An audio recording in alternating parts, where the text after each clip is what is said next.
fucking start? First of all, thank you for everyone that has reached out to me, all the comments. I can't even put into words.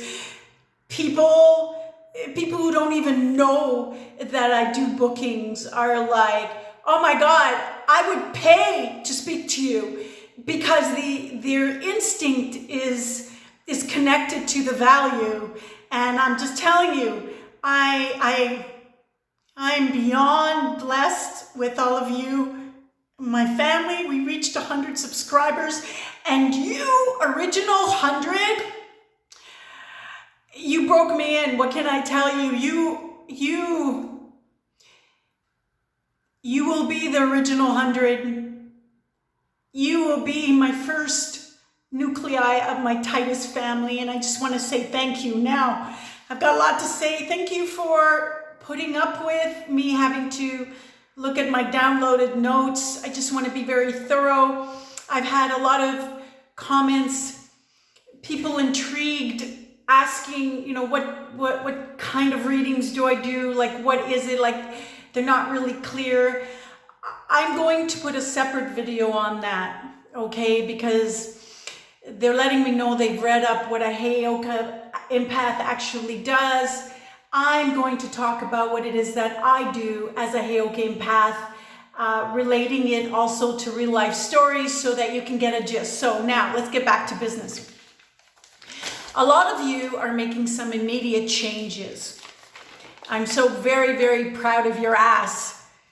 It can be scary, but it can only be scary being vulnerable, change, being out there, if the part in you inside that you've hidden from the world is ugly in your eyes, is damaged in your eyes, is deformed, fucked up in your eyes.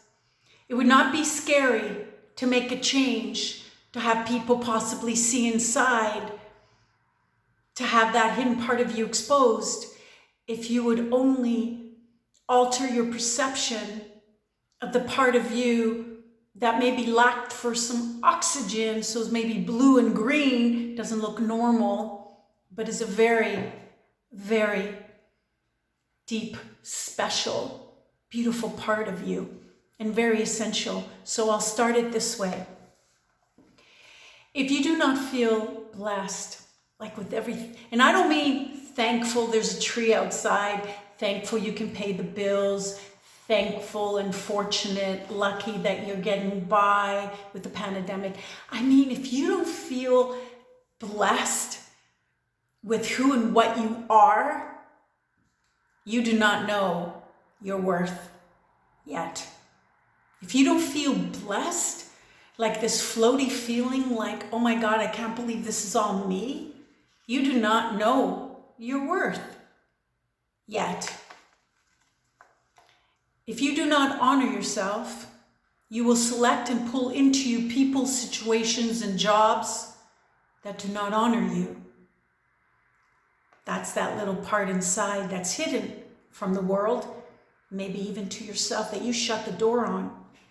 Soon as you dishonor yourself privately, it will manifest publicly.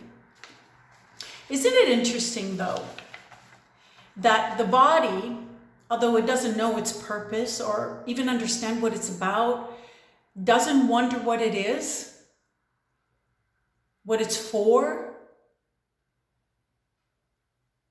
And that's because it knows what it is. And so it has no need to be competitive. But you do, because you're not clear yet on all that you are. How exciting to fucking find that out! Separation of any kind will force you to be defensive. Hate will always create a gap. So if you feel pain, it's because you've betrayed yourself. So you're going to hate that part of yourself. The body that you hate, you didn't hate for what it is, but for what it was used for. This perceived separation between you and your body, the part of yourself that you hate, can't forgive, feel ashamed, leads to the perceived separation between the universe, its magic, and you, my friend. Our internal world will always be duplicated in our external world. You need to know that. Hide from yourself, and you'll believe that the world has forgotten you. It has not. It's waiting with big arms, and it's saying, come to me, come to me. Drop the shit and just run away with me. Run away with me. What? You need time? Time for what? What are you trying to figure out? You need to think about it? But I love you. I want you to come with me. And I promise you, I am going to make you feel so good. You're going to kick yourself for taking so long to think about it. Because you want to still feel the pain. Come with me. Come with me. Okay, how much time do you need? I got all eternity. How much time do you want to take thinking about returning back to me, where everything feels amazing? How much time? Okay, so now, guys, seriously, that's what life is saying right now. This separation that you have between you and life, you and yourself, causes a sort of imprisonment. And that comes with fear, because what's in a ghost cage, we'll need protection from. Before you can even think, or let me scratch that, before you can attack, you must first perceive yourself as weak, right? If you don't perceive yourself to be attacked, then you're not suffering, right? When I was a little girl, my mom would say very often, Nicole, you're so naive. And I'd be like, but Mom, if I'm naive and I'm like in this bubble and I don't even know when people are hating on me, I don't feel any pain. But then I also had another question for her. One day, I said to my mom, Mom, I won the other argument, by the way. I said, Mom, where is it written, like, how do we know that there is a boy for every girl? Like, how do we know? Where is it written? And my mom's like, every pot has a lid. And I'm like, true. And I was so excited. I was so relieved. I ran out to my bedroom and I'm looking outside and I'm trying to imagine the face of my soon-to-be boyfriend looking into the sky, and I'm trying to imagine it, and then something else comes to me, and I'm like, I see something different. And I freak out and I run downstairs and I'm blasting through the front door in the kitchen. I'm like, Mom, but what if I'm one of those Mexican pots and those fancy ones like that they have in the museum and they don't have a lid? What if I'm one of those? And my mom's like, go wash your hands. Dinner is ready soon. And I'm like, but Mom, my lid, that lid's still a fucking issue. But maybe I'm not meant to be contained. I like to simmer quite easily. So, but Yeah, I was known as a dangerous child in terms of my questions. Getting back to that, being untouchable means you're in your own shield. You're in your unpenetrable bubble. You know how it is when you're in love? Like, think back to when you were in love. Did you give a fuck about anything? You know, you're so high, you're crossing the street, the light's fucking green. Some guy in the back's like, hey, asshole, cross the fucking street. And you're like, huh? Oh, yeah, okay, bye. You're la la land. That's what love does. It coats you. Back to separation. There's no gap between you and another person's mind. That's why you could be at a party or at work or standing in line, and you can sense, you can feel when someone is focused on you. Even if they're not looking at you and they're having a conversation about you, you're like, it's not like that you have like the eyeball sticking out of your earlobe. It's not that, but you're attached. You can sense when someone focused on you, from behind you, from across the street, in a party, standing in line, whether they like you or they're just talking about you, curious, or they're throwing shade, farting your way, smelling up the whole environment. Now, it is this perceived separation that we have that allows others to hurt us seriously, because we don't feel connected, so they must be a threat. You see, if we were connected, there would be no threat.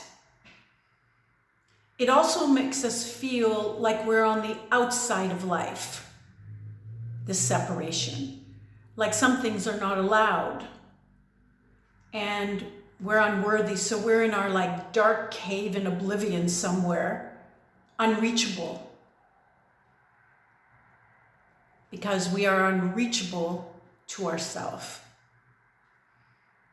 When I first came into this world, and I would see and I would hear things and I would feel things ahead of time and around the corner and psychically and know all this in a glance, where a person's at, what they just went through. And I'd see it in a picture and I'd portray it in an analogy. Every boyfriend I'd have, when he'd ask me, how did things go at work or what happened today? And I'd describe it, he'd be like, you sound like a caption of a book. And I'm like, a caption? What's that? But it would always come to me an analogy or an insight. But whenever I was like this, I would just assume the whole world is like this. Like, people can see things that their eyes can't see ahead of time. And because I thought everyone was like this and that they could see and feel what I'm thinking and feel what I'm feeling, I just decided right there and then that I would be transparent, that I would focus on only that which inspired me and that I felt good about, even if it's only a color, even if it's like a freckle on their nose.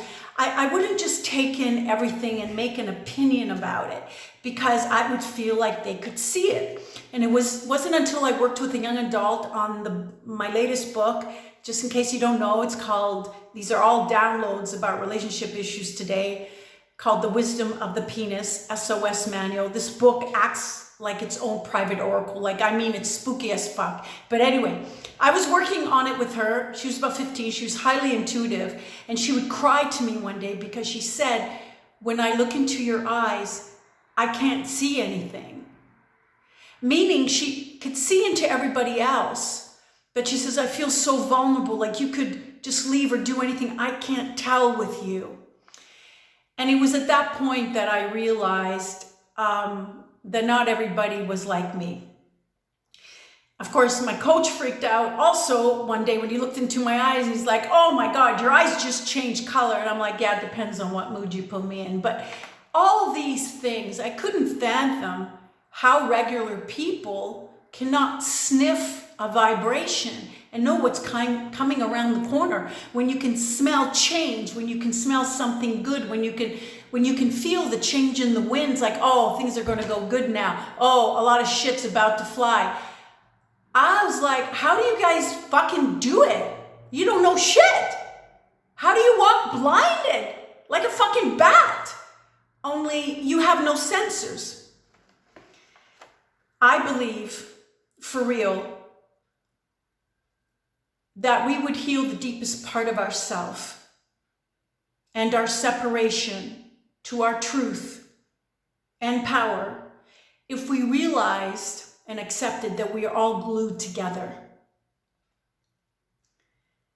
We are all built and designed to be a part of a whole, and everything everyone does and everything or everyone else says affects everybody. If we do not hide our thoughts from others, then our thoughts will not be hidden from ourselves. And we will feel connected inside and secure, and our outer world will be safe. Like I feel safe with you. Bye for now.